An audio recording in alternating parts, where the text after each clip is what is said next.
لاړلم هلته فقط هغه نن غونډه چې خلاصه سوله د ډوډۍ وقفه راله ټوله ولاړل ډوډۍ ته او ما او زما خوارخونده وکیل صاحب راغللو کور ته چون ما په خپلوانو کې نن د کاکا خسر لمسی شهید سوی و هغه پنجشیر ته تللی و په میله په لاره کې غلو شهید کړی و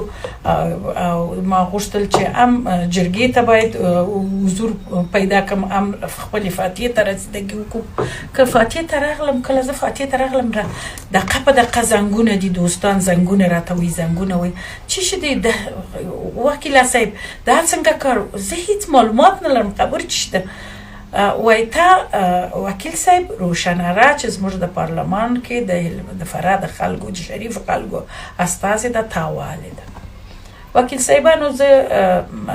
یو خبره تاسو ته کوم فهیم توخی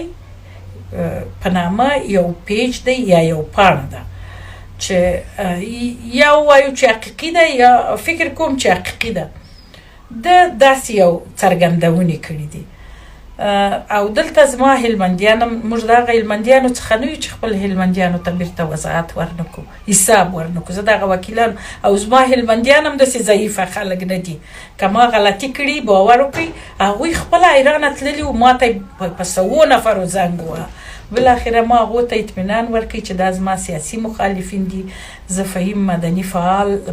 دی زه نه پیژنم خو فهیم خان چې هر چا دیکتې کړی دی هر چا پو کړی دی ښه کار یې بدون دی چې سند ولري اسناد ولري دا خبرې په خپل صفحې ته پورته کړی دی الان دا چې په هغه کې په جرګه کې رښتیا یو نزاکت پیښ شو کله چې رئیس جمهور ډاکټر صاحب اشرف غني خبرې کولې هغه راولاړ سوله زموږ یو وکیل صاحب روشنه هغه د هغې قانوني حق دی چې هغې څه ویله د قانون حق ورکړی چې دیموکراسي د ازادي بیان دی هغې خپل اظهارات وکړل که د هغې اظهارات غلط و هم به تالار ولس قضاوت کوي که د هغې اظهارات دقیق و هم به ولس قضاوت کوي کله چې هغې اظهارات ورکړ په دغه حال کې داسې هغه وسوه چې دا باید ووځي او دې حرکاتو که مخ په وتو باندې کله چې دا مخ په وتو سوله دا مخ په وتو سوله په دغه حال کې په اخر سر د تالار کې چغې سولې غالمغالک سو موږ خپله شاوخوا پیدا نه کوي موږ کور ته رالم فاتحه ناست یم دوستان زنګونه وایي ته دا ویډیو ګور وخت چې ما ویډیو ولیدله یو لنډه ښځه ده نسواري کالي یې اغوستي دي هغه دغه روشناره پورته کړه د مځکې وواله او موږ داسې واورېدله چې دا پی پی ایس ده ما معلومات دا پی پی ایس ده ما بیا بعدا ویډیو تعقیب کړله زه د رئیس جمهور تر شا ناستم تور کالي مې اغوستی و پستهیي مې پوړنی و او ماشاءالله وایي داسې کوچنی قدم نه لرم چې پټه سم یو داسې ناشنا چهره نه یم چې خلک مې ونه پیژني خو دا کار هغه خلکو تر سره کوي چې ښه کار یې ونه کوي زه هغه خبر باندې فوکس نه کوم په دې باندې چې تاسې دوستانو فهیم باندې غږ کوم فهیم خانه ما عریضه کړې ده څارنوالي ته یې ورکوم اوس به ته وضاحت ورکوې دلته په زرهاو نفر په دې تالار کې ناستو په سوو خلکو دا ولیدله چې دا چا وواله ته څنګه نه شرمېږې داسې دروغ وایي زه ستاسې وجدان ته حیرانه یم زه ستاسې ایمان ته حیرانه یم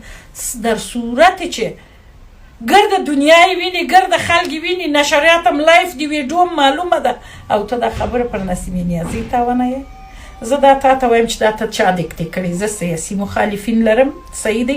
پارلمان دا ساده موضوع نه ده ما 15 کاله وکالت کړی دی د افغانستان د پارلمان وکالت نمایندګي به کړې ده په افغانستان کې